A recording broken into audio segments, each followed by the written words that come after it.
Person, you're Hi, good. hi. Hello, hello. How are Okay. we? Is your mic on?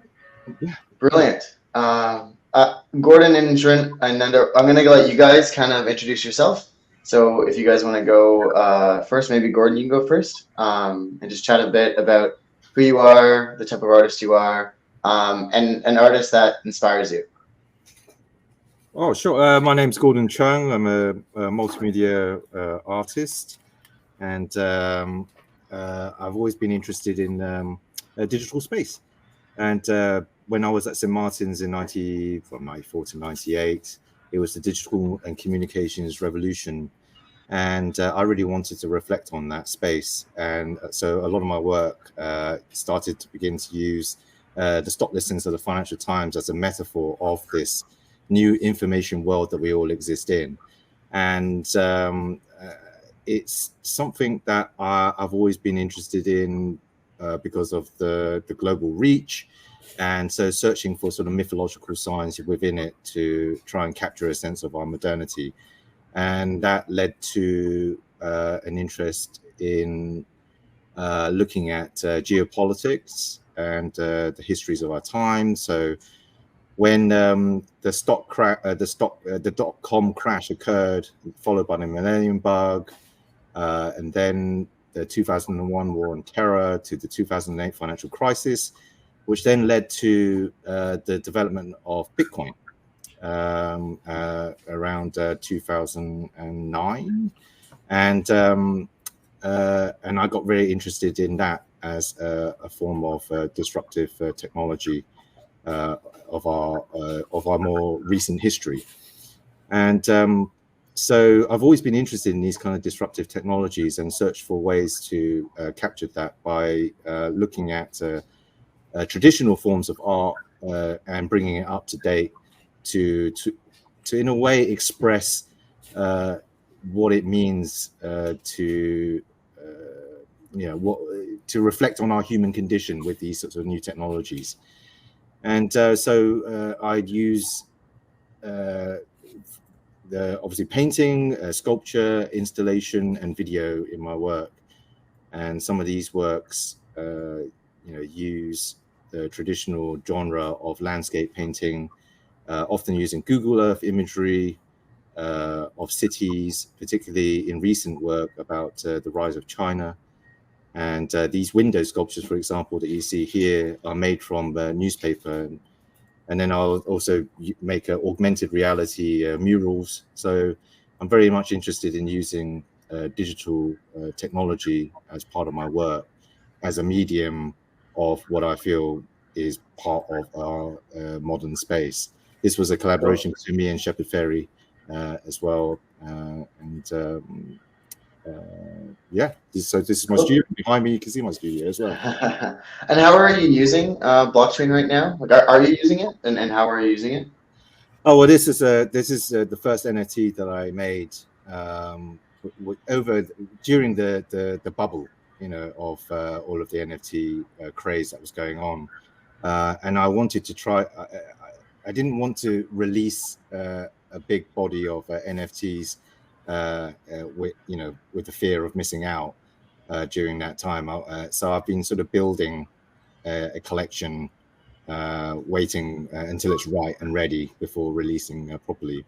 But I have sort of worked with other artists like Peter Wu, who uses blockchain or NFTs in a really interesting way, which is he'll create these kind of metaverse sort of space, and he'll sell that as an NFT, and he'll have artists come in, and he'll curate basically a show within that sort of space and sell the entirety of the show as an NFT. Cool. Yeah, we'll jump back to that. I think there's a lot of cool utilities that we can chat through for visual artists. But next we'll go to Nanda to talk. And please let me know if I don't pronounce your name right. But can you talk a bit more about yourself, an artist that inspires you, and how you're currently, in using blockchain? Hi everyone. Can you hear me, guys? Because I'm having some issues technically. Yes, I can hear you. Great. Hi everyone. My name is Nanda Khiara. I am sorry my camera is not coming on. It is gone a bit Strange. I would love for all of you to see me as well, but it doesn't happen. So there we go. So I'm Nanda Khiara, a contemporary fine art artist, and I'm also a digital artist based out of London right now. I focus on abstract and contemporary art. The art that you see in the background right now is all eyes, and they're sort of interconnecting with each other. This is my NFT project, and I am sort of moving. I call myself Web 2.5, not Web 2 nor Web 3, because I'm still doing fine art and I'm also doing digital art. Currently exhibiting these pieces at NFT NYC. Very cool. NFT NYC, it's a pretty hectic week. Yeah, it That's is. It's amazing. It's really, really nice at NFT NYC, the way they've done it and the way they've got all the artists displaying their works on the screens, the virtual gallery, the digital gallery, and also on Times Square billboard. It was really nice to see my face there. I'm like, wow, is that me? It was a bit strange, but it was lovely. that's awesome. Very cool. Um, and Shirin, would love to hear more about you and chat. Yeah. Hello, hope everyone is doing well. I'm Shirin Abedinirad.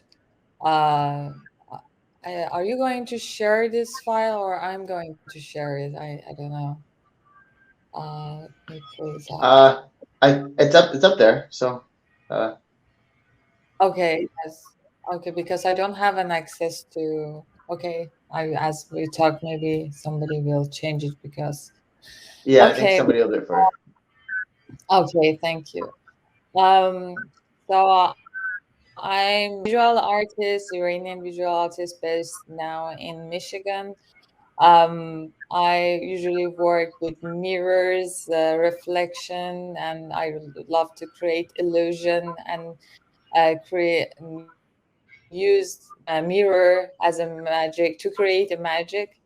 So I select artworks like between the artworks that I have, like I do video arts, installation and performances, land art.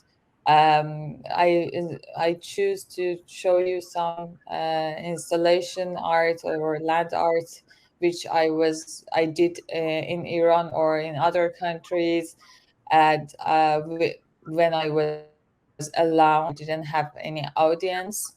So this is like my first project in 2013 in the desert in Iran, and then I created this interactive installation art, which is Bubble Tower. I don't know if there is a video, but it's not showing. So it's an interactive installation which turn the levels are turning regarding the heat and the light of the surroundings. Cool. Then there is this installation in Iran, in Morocco, and basically I've like with NFT and Web3, I'm thinking is giving this opportunity to share this with because these are not like none of these exist anymore. They're just existing in the time that I'm there, and it's just me, nature, and all. Like it's just me and nature. So I'm sharing in this way with this virtual thing with NFT with the world, and this is something amazing for me. And these are my recent works in Iran, which I traveled. And yeah, this is my last work that I wanted to share. Very cool. I guess with the first question, I'll start with you, Sharon. What kind of made you want to get into blockchain, right? Were you facing challenges in the Web2 world? Did you see something that was cool and you're like, I want to try this? Like what inspired you to kind of dive into blockchain? So I'm just beginning to explore the NFT for future funding because because usually my sculptures and installations in festivals or museums, they are funded, and so, but after like finishing them, they are not times the collectors are buying them. But I have many ideas that I didn't realize them yet, and I hope that I can create via virtually, like the virtual idea, and pre-sell them and find funds them and opportunities for creating them. And also because the nature art is like not to have something, because like in my studio I can say I have 2-3 objects, and when people want to visit my studio, I don't have anything anything to show them except my sketches. I always feel like different than my other artist friends, like when someone do the studio visit, because I just need to show the previous artworks, the artworks that they are not I'm not doing them yet, like I didn't realize them yet. Yeah, so I'm thinking this will be a good opportunity. So that's cool. So when you're looking for funding, then like you normally have sketches, and then you say, okay, look, like I want to build this. Is that normally the process? And then a lot of the times it's hard to, like, you need money to actually go and build the thing. Yeah, I was hoping to do that, but I didn't start it yet. But as we were talking with friends, I hope this will be the possible potential. Yeah.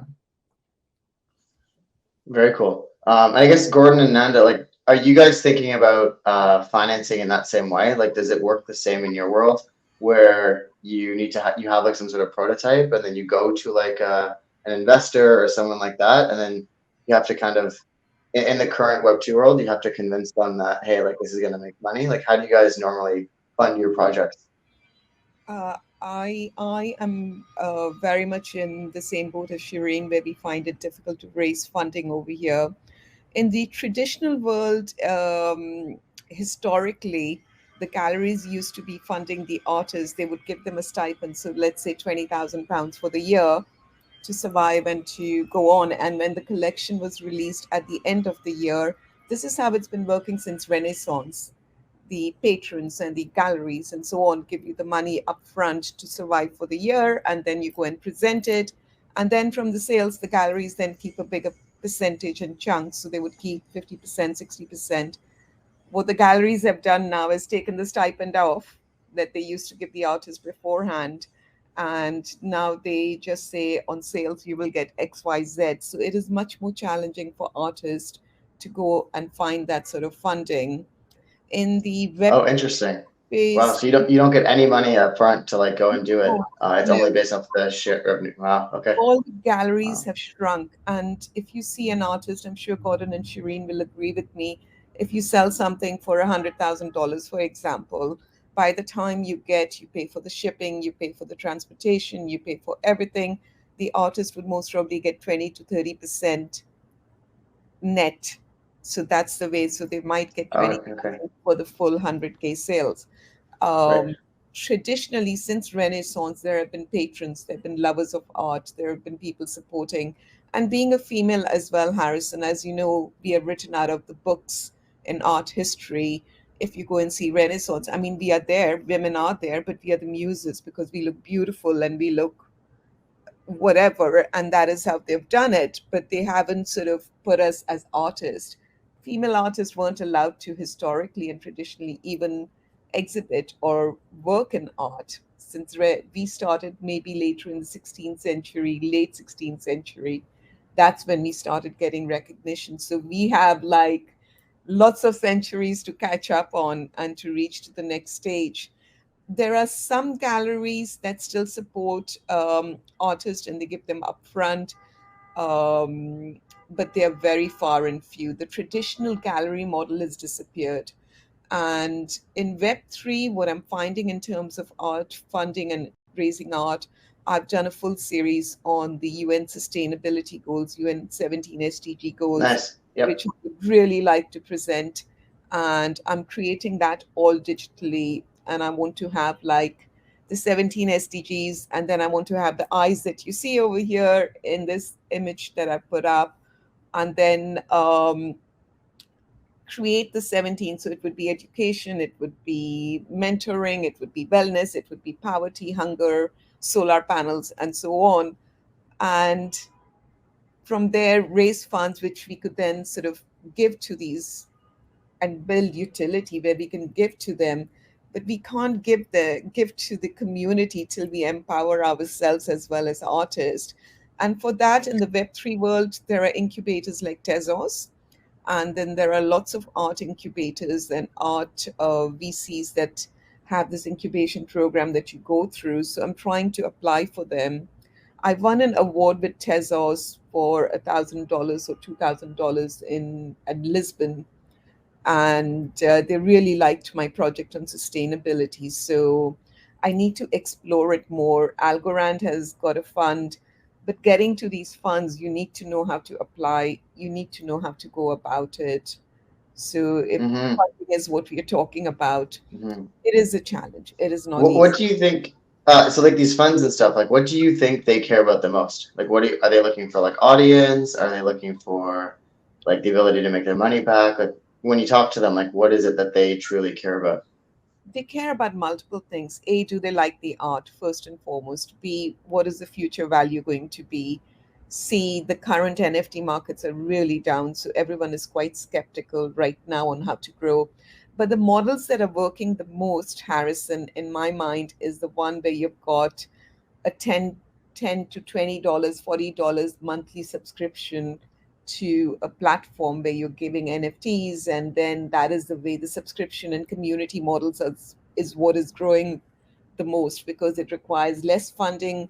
It requires you to have an app that you can download and an app that you create and a website that you create, and boom, you're out there with your 300 or 400 NFTs. So it's the fast and furious and the lower end, and my fine art is at the higher end. I don't know about Shirin and Gordon, but my fine art goes to the upper end, and my digital art as well. I am not going to sell it for $20 and $25 and $100.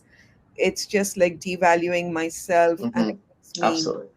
I'm sure Gordon and Shirin will agree, when your art is sort of, if people want to devalue it, then you don't want to do it. So I think that's it. Yeah, and Gordon, I'd love to like, as you, I guess, are funding a project, like, do you also look for like skills? Like, do you also try to bring people on your team, like marketers or like that kind of stuff, or like how do you think about like forming the full like project and all the different people that you need in the project? Well, I've recently been working with SmartStamp on helping to create my certificates of authenticity. And their technology is obviously on, blockchain.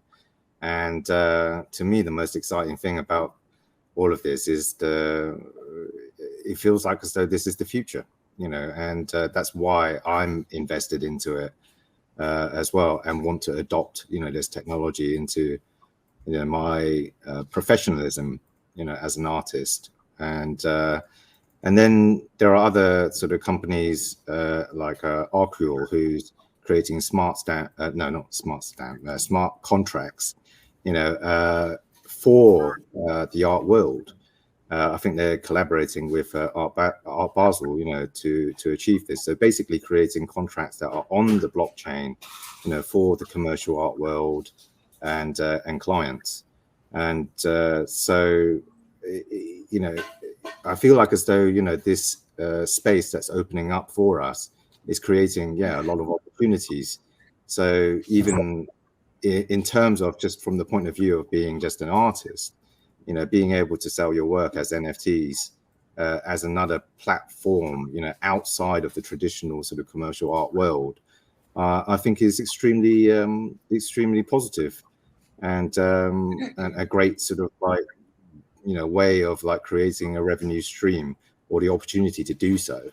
And Right. so much of like the commercial art activity, if you like, is online nowadays. So it's I think it's a logical, an exciting sort of route to sort of take. And so when you're using these different distribution like revenue sources like SmartStamp, is that how you're funding like your next projects? Like how do you go about them like as you're because that's a great way to drive revenue and sell your art, but how do you then take that to then build new projects, bring in people to help you execute your projects and so on? Well, luckily, I suppose when I graduated, I basically just put on an enormous amount of exhibitions, curated a lot of shows, until the commercial art world, and I make a distinction between the commercial art world and the art world that's in my head, in my mind, and amongst my peers, etc., and so on. And I was able to successfully sort of navigate, that terrain, and as a result, having a studio with multiple assistants. But I do think that NFTs currently, and via the blockchain, of course, could be a source of revenue for a lot of artists that can't access, the traditional commercial art world, because it's a very limited amount of galleries that are out there compared to the number of artists that are out there, and it's definitely a world in which it's like designed to be extremely exclusive. Therefore, most artists aren't going to have access, to those relationships. So anything beyond that, in terms of like giving the opportunity to artists to be able to live from what they make, is great, and I think obviously the internet and now blockchain and the culture of NFTs that is in its formation right now, and what it represents to this new generation, that are growing up with this technology, and how it's important to them, and how it's defining, a new type of art world, for them, for their own identity, their way of making their own art history. I think is extremely profound, really, really exciting. And I guess, obviously, so you talk about the one side of like people having exhibits, very exclusive, hard to get in. But once you're in, like you're in, right? Like how do you found that? Like as you kind of got in, then you're able to set things up, right? But then it's not very accessible for everyone else in the world, which is great with like NFTs because it makes more visibility. But because there's so much accessibility, maybe Sharon, I'll direct this question to you, like. How do you go about like actually finding the audience that loves your stuff? Because in crypto there are people that are doing it for gains, like revenue gains, but then there are some people that actually do it for art. So how do you like break through like all the noise, and how are you finding the right community to engage? Well, you work with people that you enjoy working with, and you just keep putting yourself out there until you find those people and continue working with those, until you discover the community that you want to belong to or want to create and be part of. So it's just a case of reaching out and continually sort of putting your work out there, through the multiple sort of avenues that you have available to you, online, platforms, including, Facebook, Instagram, your own website, and now of course these NFT forums and all the different sort of online communities that you can sort of be in touch with. Like I mentioned, Peter Wu, he contacted me through an exhibition I organized in LA, and he saw my show, invited me to be part of this NFT project that was a curated online metaverse type of work, and I found it extremely interesting that he was selling an entire show as an NFT, and we all got a share of the proceeds, as a result, and through that you become part of a community in which other people start reaching out to you about other projects, or that they show interest in your work, etc., etc. So yeah, and I'd love to get like other people's opinions too, because like we all have different, you know, levels of, we're all different artists. So like, how are you guys looking at, like Nanda and Sharon, like how are you guys looking at like marketing and getting to building like a community around your art? So the way I am doing it, Harrison, is I'm doing multiple things. Like Gordon, I was part of the spatial metaverse as well as the Monaverse exhibitions. Both are in the metaverse, so that was one of them. At NFT NYC, I was a featured artist for Unstoppable Domains. I was a featured artist for See Her, featured artist at Dragon of the Dreams last night, which was a hybrid exhibition. So it was digital, but it was in person. So that was really nice. And at NFT NYC, so developing all these partnerships to move forward, that is one way definitely for doing and getting recognition out there. I'm also looking to do more collaborations with artists and applying to all the exhibitions that come up. Everything that comes up, I'm always there sending my works in and sort of looking for exhibition opportunities. I'm also a speaker. I speak at a lot of events in London and Europe and NFT NYC, London and now New Mm-hmm. York. So the more you speak and the more you stand up and talk about yourself and your work, it always gives you, it's not necessarily talking about your work itself at times, Harrison. It's more talking about blockchain technology, where the world is going. So yesterday my panel was art for social good. On the unstoppable domains, my panel was about digital identity and how we can use unstoppable domains, or these domains which are like your digital identity, onto the Web3 space. So that's another way. See Her is about education Mm-hmm. and educating women. And then, of course, there's Twitter spaces. They're exhausting Twitter spaces for new artists because you have to spend hours waiting in the queue. Yeah, I don't do it anymore. I am like, I'm done. If you want me to speak, invite me and put me up there to speak, or else I refuse to. I don't know if Gordon and Shireen agree with me. It takes time to build your community, but once you do and people recognize you, it is a good way to be in, and it's a good way to go back into the system. And do you work with your communities to like help like you create, not to I guess create, but like to kind of help you distribute art, or like if you need any support, if you have any challenges, like do you go to your community and say, hey, you know, I'm looking for X, Y, and Z, like a exhibit or something like that? Like, do you ever work with your community to help you with your challenges? I'm part of various communities. I'm also the Hmm. founder for Unit Art DAO. So we've got a community of like 1,000 people. And then Unit Network itself has a community of like 30 to 60K people. I started my career there as an artist, fine art artist, moving into the digital space. I wanted to educate myself completely. My journey into crypto started 5 years ago when I was writing in 2017, when I was writing for a G2 magazine covering art and culture. And at that time, my research, I said to them, the future of art is crypto and art. That time there was no NFTs. It wasn't called NFTs. It was called crypto plus art. And the editors at that time didn't publish what I'd written, like 4 pages of this wonderful NFTs, as they call it.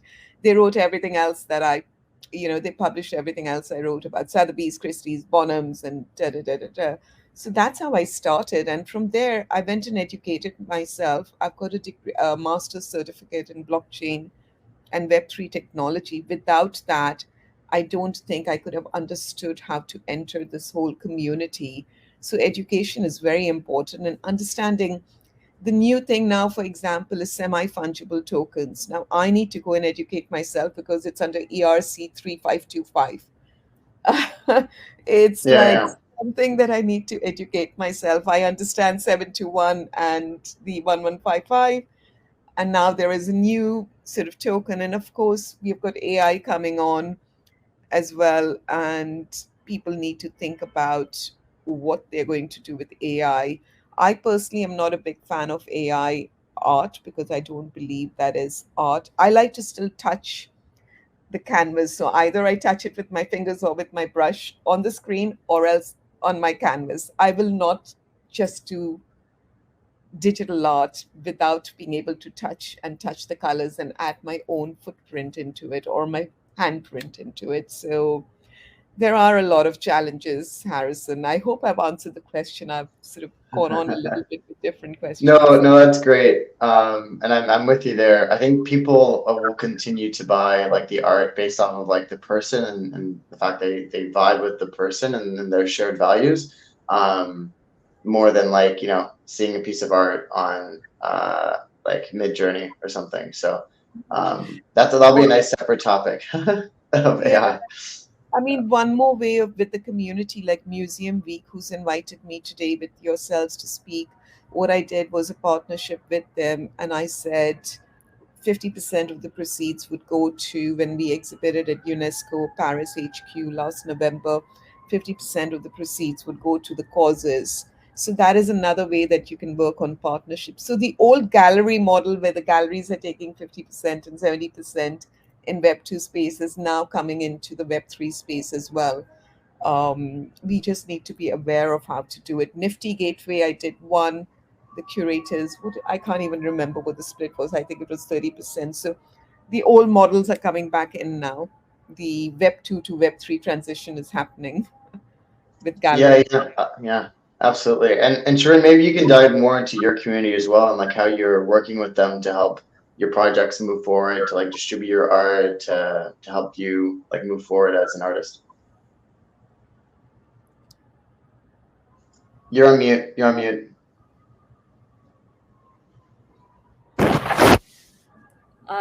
So for me, usually, the opportunities are coming to me like they see my artworks in other festivals, biennales, and they're contacting me and they're asking me to create a new piece of artwork or like a similar. They're usually asking me traveling to the locations and then creating an artwork for that. So I never repeat myself and I never recreate an artwork that I already did. I didn't do it till now, maybe I do in future.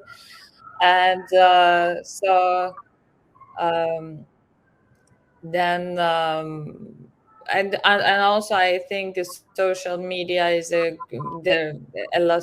It's how say that way that everybody is contacting me, like a curator is contacting me and talking about like my artwork, and I'm asking, oh, how did you find out about my artwork?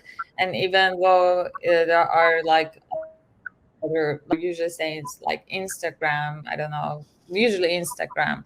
And also my curiosity about NFTs started with Instagram because people are asking me, do you have any, like NFTs for sale? Do you have NFTs for sale? I was like, no. And they were like, oh, we would love to buy it. And I think nowadays people mostly contacting me through social media more than my email first. Like then they are contacting to email for sure when they are becoming serious about the projects. And yeah. Very cool. And do you find that like, do you ever go to them? Like, if you have a problem, like, is it always inbound? Like, hey, like, we want this or whatnot. Like, do you ever go to your community and say, hey, you know, I need someone to help me find an exhibit. Can someone help me find one? Do they ever help you in that way? No, I don't do that. I always wait for opportunities to come to me, and I'm lucky for that. I'm feeling like I'm like contacting the world like a nature. I'm saying, hey, I did this artwork with you, and then you will bring something for me. And then the week after, it's just coming. Like I'm just like connecting to the world, and that is bringing beautiful things for me. And I'm not that much, how to say that. I'm a social person, but not social in art. I'm always waiting for people to come to me, not me going to people. I don't know if I think I don't know. I work till today in this way. I believe that my art should talk to people, and those artworks should encourage people people to me. I felt like that. I don't know if it's wrong or not. Interesting. But Cool. Very cool. Also, if anyone has any questions, please put them in the comments and we can go through them. But the next one I'll ask, Sharon, I'll stick with you. You know, in the next like 6 months, like what's your game? Like, what's your objectives? Like, do you have any like really core objectives that you're looking to achieve using Web3 or not using Web3? And do you have any challenges in your head trying to get there? Did you ask this from me? Mm-hmm. Okay. So I am starting with now we are doing some artworks with a smart stamp, and I'm beginning for like collaborating with them, and actually like I'm happy that I will protect my intellectual property in this way. But in the next 6 months, I have installations that are site specific in Durham in the UK, and then in Japan, in Suzo, there is a triennale. Then yeah, these are my plans for the next 6 months. And how did you find these installations? I'm just curious because I'm very new to the art world. I don't know. Always biennales and festivals. Like, not, I don't have any sponsors. Like, they are always like covering all the expensive artist fee, material, traveling, and yeah, etc. Cool. Gordon, what about you? What are your biggest challenges you're facing over the next like 6 months trying to get to your objective? Oh, it's just working towards solo exhibitions right now, and art fairs and things like that for galleries that I'm working with. The next solo exhibition is opening in the Atkinson in Southport. It's a museum, and that has to be ready by end of May. So, and then after that, the next solo exhibition, potentially one in Singapore, Richard Koh Gallery. And then in 2024, a solo exhibition with Almin Resh in London. Interesting. And so how do you also source your different like installations and people that come to you for exhibits? Like, do you have previous connections that like reach out to you, or do you have somebody that like tries to find you exhibits? What do you mean source installation? What does that mean? Like being able to put your art into like exhibits and installations, like being. I'm mostly approached now to do things. Like I said, I used to. I mean, when I was at the Royal College in 2000, I organised a show with 172 artists, you know, and that was it. After that, I only put on shows with other artists that have curated exhibitions, and over that sort of momentum of being part of the community, art community in that way, I started getting invited into exhibitions very frequently. Then I would like get into residencies, and from there curators would see my work, include me into important shows, and then commercial galleries sort of found me and started representing me, and that's what I've continued to do. But you know, constantly you're looking and making sure that you will have independent routes of you know, finance, because you can't rely, you know, completely, you know, on, you know, on things always being rosy, you know. So so that's why I think, you know, this new disruptive technology, you know, blockchain, is such an exciting sort of moment, and especially for artists to sort of take advantage of. And so, yeah, when you have like your exhibits, are you going to try to match it with like a metaverse, or like, because I know you mentioned that before with like an NFT there, like, would you sell your NFTs at the same time as you're at the exhibit to build up like excitement for that thing and be like, hey, you can buy this NFT and be able to come to the exhibit? These are ideas I'm sort of thinking about. You know, I haven't put anything into action as of yet. You know, I've sort of like put my toes, you know, 1 or 2 toes in, but I'm waiting to develop, you know, towards towards having an idea that is specifically good, I think, for an NFT platform. It's I have a few released, but not like I didn't want to release like these 10,000 NFTs sort of thing, or if I did, I would try and do it in an interesting way, but I haven't got a compelling idea that I want in order to do that. But that I did mention that I've been part of like NFT projects, and shows as well, and I do find it very, very interesting. I find it fantastic to witness the birth of a new expansion, if you like, of the art world, and there's this sort of romantic sort of narrative of it democratizing the opportunities for artists right now. Whether that will come to fruition or not is another matter, but it's certainly one of the fastest sort of adoptions, I think, into the art world that I've ever seen so far. It felt like as though it was in a matter of months that it sort of almost occurred. And interesting. Do you think, I mean, this is I'm curious, and Nanda, we'll get to your objectives, 'cause I'm very curious as well, but I am curious, do you think that like we need to stop using the term NFT so that like Web2 people can come in and adopt? I've talked to a lot of people, like 1% of people really are Web3 people. We're trying to do adoption, but it's very hard. And a lot of people that I talk to in the Web2 world, they might think it's a scam or what have you. So, I'm pro blockchain, right?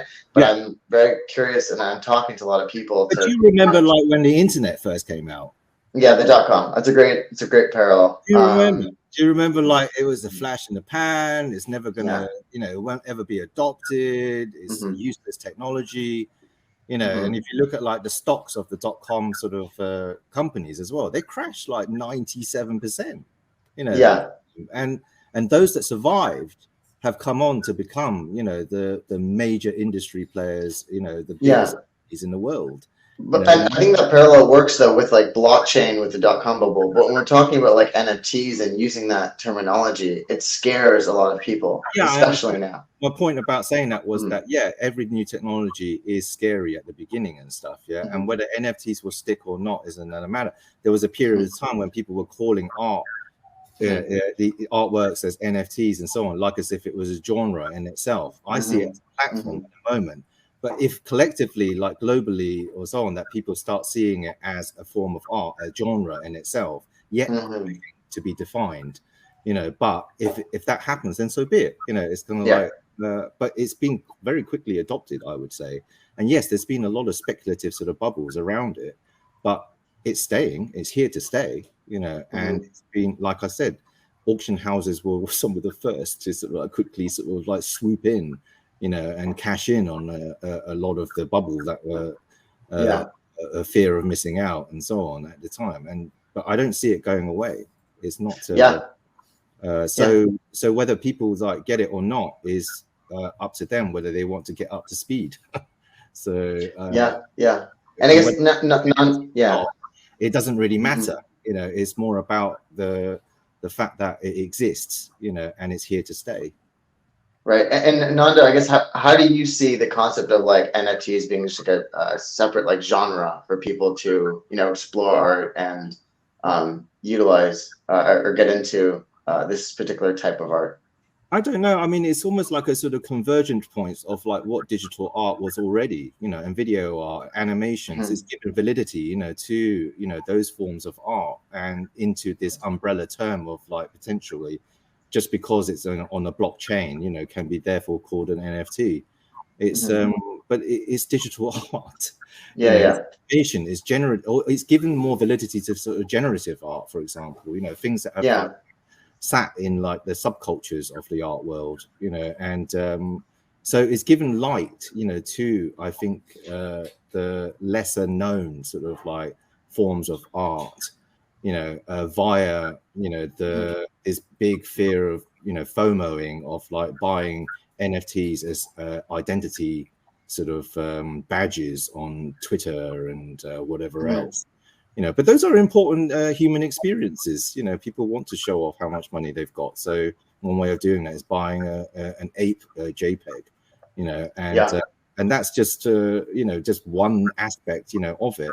But it shows that you know, there's a lot of people willing to put their money where their mouth is, you know, to turn this into you know, whether it will stick or not as a form of valid art. You know, I mean, NFTs are being shown in museums and stuff now, so the process of validation is already almost complete, I would say. You know, but you know, so yeah, I'm again, I'm all for like NFTs helping make sure that the original artist continues to get royalties even if it gets sold again and again and again. I'm all for it. I'm just curious, like if we need to just start talking about it as digital art and just drop the concept of NFTs because it's scaring out like a massive section of people who'd be interested in it if we just didn't mention the term NFT. That was more my question. I was just curious. I don't know. Like I said, you know, everybody, when you look back in history at any disruptive technology, there's always going to be people that are afraid of new technologies, changes, etc. And you know, it's kind of but you know, adoption is taking place, and at a extraordinary, you know, parabolic sort of level. So it's like they'll just have to catch up. You know, whether they're scared or not right now, hopefully they won't be later on. But if you want to be part of something new at the very beginning, you know, and to make a mark, you know, and to, you know, be one of the first movers, you know, in this sort of space, then get on. Yeah, and sorry, I'm gonna kind of shift the conversation a bit. Nanda, do you ever look at like selling your physical art through an NFT? So like, if I wanted to buy like a piece of your physical artwork, I would buy it as an NFT. And then when I'm just curious, like, have you kind of considered that? I think the future of art is in RWAs, as we say, and I think my physical art should be done as an NFT as well. So the blockchain technology is supposed to be clear, transparent, fair, and open, and it needs to show the trail of where the art is traveling. So historically, if someone bought my art piece, who like when I first started my career, and if they sold it on, I would never know about it and I would never get the royalties. Exactly. New thing is RWAs is the way forward. I would like to do my physical art onto the NFT platforms as well. I don't know if the market is ready for RWAs or if they're ready for semi-fungible tokens. I don't know, but I think the future is definitely going down towards RWAs, and I think that is where I am going to be hitting next, in my personal opinion. I want to give my clients who own my physical art at the moment, I asked them, would you buy the NFTs as well, or would you like the NFTs? And they said, no, we don't believe in the technology. When I first started, I'm like, okay. That's what I'm saying. It's not ready. The market is not ready, but I think we should do it digital. We should do both the physical art and then the digital art as well. But then when you do the two combined, it doesn't stay. I'm a one-of-one artist. My pieces are unique. No one else can. I don't create 10,000 pieces or PFPs. So I think the biggest challenge is it doesn't stay as one of one anymore. It becomes one of two. One is the physical art and two is the digital art. So that is the challenge. And I know some artists want to charge for the physical art. If they're charging 20,000, then for the NFT or the digital art of that, they want to charge another 20,000. And I'm like, okay, if that is the way you think it's going to work for you. But I don't think that is, I don't know what is realistic. The jury is still out there, Harris, and I don't think anyone knows what is going to. And I'm hopeful with like a lot of like the focus on like onboarding, user experience that we're finding in like Web3 now and like real utility, that maybe like, you know, there'll be a platform that comes out that says like, hey, like, you know, buy this person's piece of art, ship them that art, and if they want to sell it to somebody else, they do it through the platform. And you don't really need to mention that it's on blockchain. It's there so that it's tracked so that you make sure you get like consistent royalties if it moves. But Then that way the people in your project, like they don't need to know that it's on blockchain. It's just there to help with it. Yeah. I think what is really nice now, Harrison, is places like Maker's Place, or I mean, all the marketplaces now, they're accepting credit card payments as well. So if people don't want to create a wallet, they can buy the digital art and the physical at the same time by using their credit cards to pay. And then it's like a certificate of authenticity to a certain extent, but at the same time, it's proof of ownership, it's clear, it's transparent, it's on the Exactly. blockchain. Yeah. So yeah, I think that would be the RWAs is the way forward, definitely, in my opinion. The other thing that I would like to add is in terms of moving forward, I've exhibited at the London Art Biennale and at the Florence Art Biennale 2019 and 2020. So now the next one that is coming up is in June. So I will be exhibiting again at the London Art Biennale, and I'm wondering if I Cool. should mint my physical piece over there as an NFT and put it on the marketplace to see what the reaction is. Maybe I'll do it on Maker's Place, or maybe I will only use platforms that are digital, that are catered to its fine art rather than OpenSea. Smart. Yeah. Yeah. I think that makes sense. I mean, yeah, I think as long as so like if I bought that NFT, like I would get your physical piece of art. Is that kind of what you're saying? That's what I would like to do in my mind, but Yeah. then there comes the cost of shipping. And I do very large canvases. So my canvases are 6 feet by 6 feet, 8 feet by 8 feet, and so on, the physical item. And I don't know how I would be Mm. able to I ship would, yeah, I would add the cost. I would add the cost to like the actual price of the NFT. So if you're gonna, pay like 20 grand, just like loop in like if it's gonna be an extra like I don't know, $100 or $200 to like ship it. Just layer that into the cost. but Because I then think to the depends on which part of the world they are in. If they are in, I'm in London, if they are mm, in Asia, or if they are in New York, or if they are. So those are some of the issues. And fair. one needs to be aware of. Technically, they're minor issues, they're not major issues, but one needs to be aware of in terms of moving forward. For me Mhm. personally, though, just to answer your question, you said, where does everyone see themselves in 6 to 9 months, 10 months? Like I said, for me, the first and foremost is the London Art Biennale, which is in June. And being featured in a Biennale is quite an amazing sort of prestige, I would say. So I'm super excited to be at the London Art Biennale. I do really want to take my project off the ground, which addresses the 17 UN sustainability goals. And alongside that, every time you buy an NFT, I want to create a digital identity with it so you stay connected with me.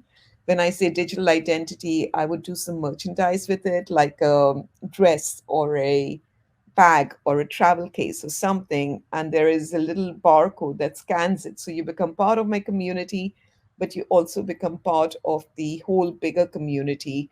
There's interoperability. So I think whatever I do next, I have to make sure that there is interoperability in the whole sort of process. And I think that is something which is a challenge to achieve, especially technically.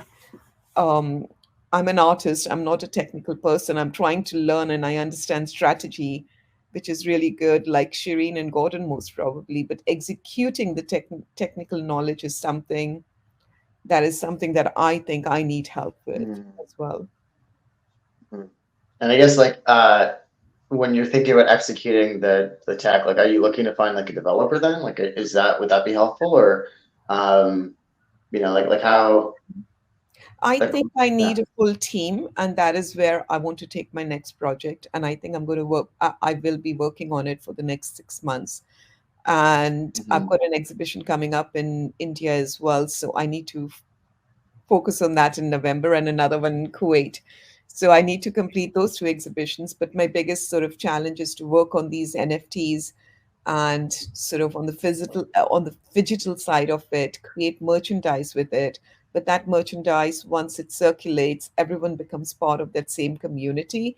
And yes, I need technical knowledge. Yes, I need the design team together Mhm. to create the clothes or the merchandise as well. So I do need multiple partners. Do I need one developer? Because the idea is so, how do I put it? So grand. I might need a couple Mm. different sort of teams or a couple of different organizations or one developer who can do everything together for me. Um, and I want to do it on chain. I don't want to do it off chain. So that is one more thing that I really would like to be clear on. And at the same time, addressing the UN 17 sustainability goals. So yeah, I think that's Yeah, things. Yeah. that's, I mean, those are, I mean, that's good projects.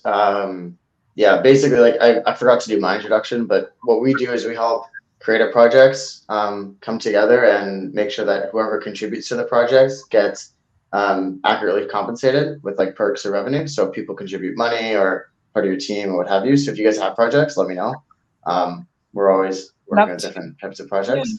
But yeah, and I can find a way to connect. But if anyone out there also wants projects, like our whole goal is to have more art in the world that isn't from these constrictive resourcing sources and allows people to create from their community, because we think that's just healthier. So blockchain enables community, yay. So I think, like, kind of as we close off here, you know, I kind of want to go around the board and get an idea from each one of you of, you know, what you think the next like 6 months will look like, not for your objectives, but for like Web3 as an artist, like where you think that as you're in the space, like where you think it's going to go in terms of, you know, new tools or like anything that, or even anything that you're looking for or you're excited about in Web3. And maybe Gordon, you can go first. I guess in the last year, it's all been about the talk about the metaverse. You know, whether that's going to come to, you know, fruition is an exciting thing to sort of like see whether that will be the case. You know, you're getting all these like big names, you know, celebrities and stuff, you know, getting involved, and so we'll see. Sort of that takes you know, takes root in a interesting, long-lasting way. But otherwise, I think still, you know, the way how artists are connecting via, you know, NFTs and you know, what they're doing online and together is, yeah, I feel like as though there's lots of new routes, you know, to get towards. Yeah, a lot of new distribution streams, metaverse, NFTs. I think that's kind of where the play is. That's lovely. Nanda, how about you? Yeah. Okay, sorry, Gordon. Go ahead. No, go ahead. Go and finish your thought. Oh, yeah, I just think that, you know, also recently with all these new, you know, new tools like AI and etc. and so on, so much more sort of digital sort of enabling sort of work to be made as well. So I think it's all sort of like really growing with enormous momentum. So it's exciting to see where it will all lead. Yeah. Nanda, how about yourself? I see the future being a combination of the metaverse and AI, but more predominantly your digital twin or your digital identity. So there should be a way that you have a digital identity where everyone recognizes you and everyone knows who you are and what your project is or what your art is about. So I think that is really big. In terms of AI and metaverses, there is no interoperability. Till the interoperability comes into the metaverses, they're not going to be a success. At the moment, I'm in like 12 different metaverses when I'm exhibiting. And that is like, you can't portal from one metaverse to the other metaverse. And I think that is going to be a big challenge in the metaverses. I know in London and so on, the metaverse groups are now changing their names because it's no longer metaverse. They're calling themselves AI or digital AI or digital environment. Following the trend, eh? Jesus. The trend for metaverses is going downhill a little bit because there is no interoperability and also because AI seems to be taking over. Having said that, at NFT NYC, when I was there was this wonderful graph shown. There were two graphs. One was NFTs and 2019, how they peaked and how they went down all of a sudden from 2022 to 2023. And they showed the same trajectory for AI. And then they said, if you're going to be an artist, do not keep on changing. Be who you are, be authentic, because the trend is again with AI is going to go down. what is happening is technology is developing every single minute. Even as we speak, someone's come up with something new, I am sure. And because of this, um, I would strongly suggest, as an artist and any artist who are listening to us today, I would strongly suggest stick and stay with what you know.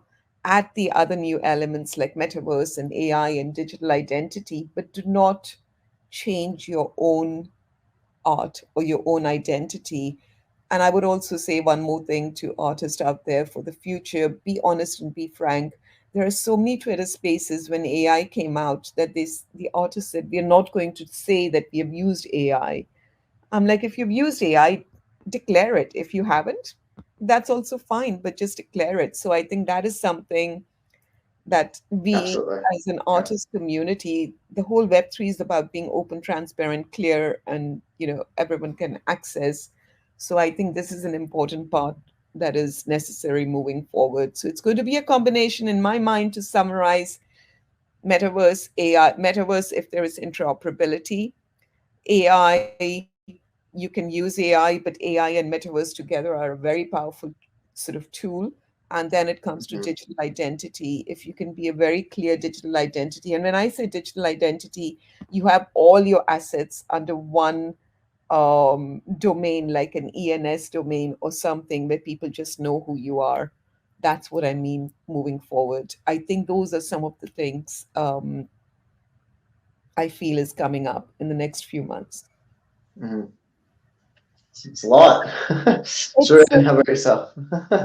I can't, when I joined, when I sort of started in Web3, I had so much FOMO, of fear of missing out all the time. And I'm like, this can't be real. And then I had to stop, and I had to stop and pull back and say, it's okay. The changes are happening. I just need to be aware and take what I need to take and leave what I don't need. But just to be aware of them is the biggest thing that we need to be doing, in my opinion. So, yeah. Mhm. Mhm. Shirin, how about you? Some closing words? I was like, I think beautifully Nanda said about the identity and like how artists should not like they should be aware not to get affected by AI or new digital technologies to be affected by. But I think I cannot see any future. Like I don't know. I cannot guess what is the future 6 months for the Web3. But I think that artists should be like just aware of themselves, of taking care, not to change themselves, not like um, regarding to what is changing in the world. They should keep sticking to their identity and what they feel that is right. Because I see some people asking me, oh, what is trend now? And I cannot understand what is the meaning of that. Artists should do what they feel like. If it's fitting with the words, what is happening in the words, they're lucky. I think if it's not, it's not a problem. I just wanted to add one more thing on that note, if I may, Harrison. What I think one should be aware of is this: digital technology has taken over our lives. So being mentally calm and being able to sort of mindfulness, it is so important, and to be aware of the whole sort of what is happening, but to keep yourself safe, to keep your own mind safe, and to keep your own sanity. Don't get scared. I've been through the phase where I was scared and I had FOMO. So, this is one more advice I would definitely give to people: not to be overwhelmed by it, not to get scared about it. And if you can't pick it up today, that's okay. It's still going to be there, but it is a lot to take in. It is a lot for artists to take in. So, Mhm. mindfulness, mental space, being aware, taking care of yourself, that is what I would advise everyone. First and foremost, take care of yourself, and everything else will flow from there. Yeah. Yeah, it's definitely a step by step, right? Yeah. It's like just one step after the other. But Yeah, I think that's really cool. And honestly, like the three of you, I think one of the things I noticed that's concurrent with the three of you is that you like to take risks. And for a lot of artists, there's a lot of fear of failure, right? Like for different things and for trying different things. So definitely, should applaud yourself for trying things and failing and then trying again and doing something else. So that's a great way to move forward. So that's I think oh God, how do I exim? I don't know how to pronounce her name. Sorry. Thank you. Of course. I just want to say thank you so much, everyone, for joining together. This has been an extremely wonderful conversation, full of new knowledge and getting to know yourself and the audience to know yourself. It's been great. I've appreciated a lot the thoughts that you've come up for this conversation. So thank you again. And I cannot thank you enough for joining us today in this World Art celebration. Thank you so much, Ximena. Thank you. Me. Thank you, Harrison. Lovely, lovely moderating. Nice to meet you, Gordon, and nice to meet you, Shirin. Bye, everyone.